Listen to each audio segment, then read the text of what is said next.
Heyo everybody, Haku here with my review for Killing Bites Chapter 120, and this one will probably be pretty short. There really isn't a ton to talk about, and honestly this seemed like your basic, normal, month-to-month chapter of Killing Bites, but at the same time, it kind of completely changed my view on the series, and I'll talk about that a little bit at the end, which really won't be a long wait. There's not much to talk about.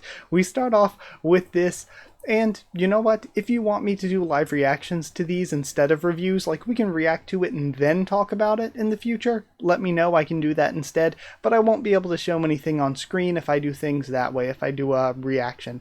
The reason that I haven't been doing reactions is I was like, some of the content might be kind of awkward to read on stream. There is some weird, for lack of a better term, I hate calling things weird, content in Killing Bites, but at this point I'm reacting to Chainsaw Man, so it's like, can I really just be like, oh, but Killing Bites, can't possibly do that. So if you want me to do reactions in the future, just let me know. But we start off with some cold open mud skipper lore, lore is again a funny word to use for it, that I thought was hilarious. Just cold opening the chapter on that is so funny. And then Mutsujiro Uzaki gets the Oshie-chan treatment, where they're like, he's not actually a therianthrope, but he's like this animal. We have some, again, don't like calling things weird, for lack of a better term, weird portrayal of Koyomi here, but I guess that's the way that all the dinosaurs are with him. But I'm just like, I mean, I'm reading, I'm like, oh my god, these Koyomi faces. And then from there, the big thing with the first scene that we get is that he's got special eyes. Look with your special eyes. He can see Nunupi. And we're kind of left with the idea, is Nunupi something that's holding Pure back? In the past, we've seen that it's been presented as a good thing. I mean, her seeing Nozomi, I think was her name, and seeing Tasuku, her seeing those characters was presented as her keeping them around in her mind and using what she learned from them. And Nunupi, I guess, Nunupi has been similar before, but also all throughout this arc, Nunupi has been Pure's biggest naysayer, saying, hey Pure, how's this our problem? Hey Pure, maybe don't do this fight. Maybe it's a bit dangerous. So maybe Nunupi is trying to help. It's a coping mechanism that's trying to like help Pure keep herself safe, but at the same time, maybe that's what's holding Pure back a bit.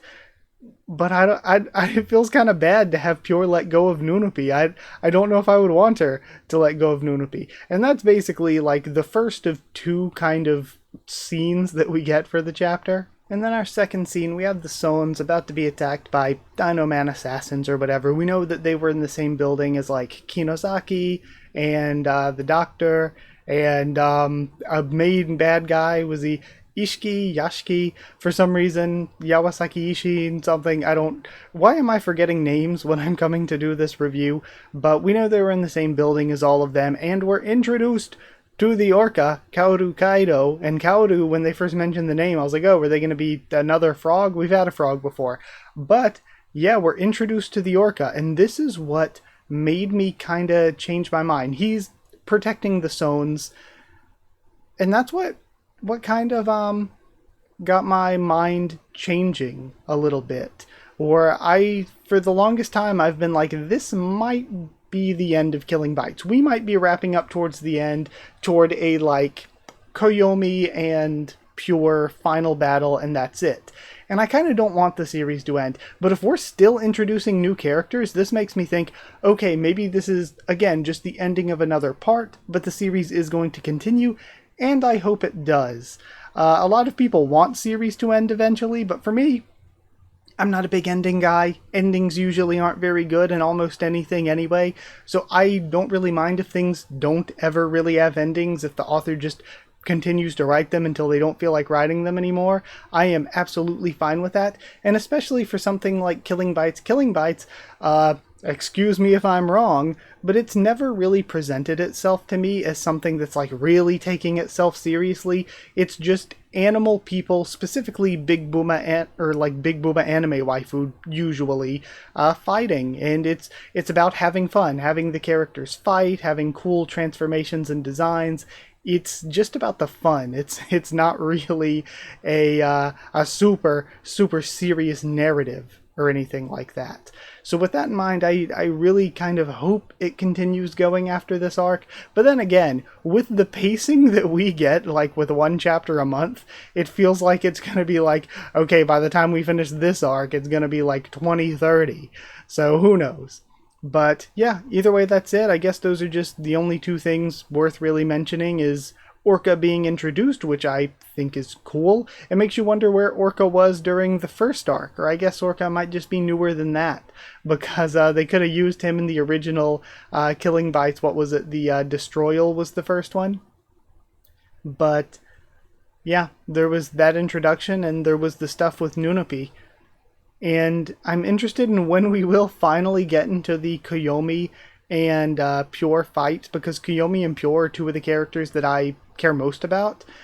So yeah, I wonder when we're going to get into more of that stuff, and I wonder, again, with introducing new characters, where we're going with this arc in general, and where the series goes after this, if it goes anywhere after this. Either way, though, that's it. Thank you for watching. Like if you did like the video, comment down there to tell me what you thought of this chapter, my thoughts and reaction to it. Again, if you want reactions next time, or like I said, thoughts and reaction, I guess this is really just thoughts. It's a review. If you want reactions instead of a review next time, just let me know. Subscribe, follow on Twitter if you want. If you want a link to the Discord, it's free and open for anyone. If you would like to help me continue to make videos, drop a super thanks if you'd like to. But if you also want One Piece videos a bit early, if you want a shout out at the end of every single video, hit join down below to become a member, or go to patreon.com/HakuofTheTubes, or a link will be in the description to become a patron. Thank you to people who are patrons and channel members. Thank you to Chosen Regular Evan Holly, Magical Girls, FR Nono, Abyss Knight, and JA, Cherryton Students, David Langstaff, and Folded Gold, Slayer Candidates, SG and Stan Cedar, and Pure Element, Pate Ardialo. Thank you all so much for your support. Thank you so much for watching, and I'll see you all next time.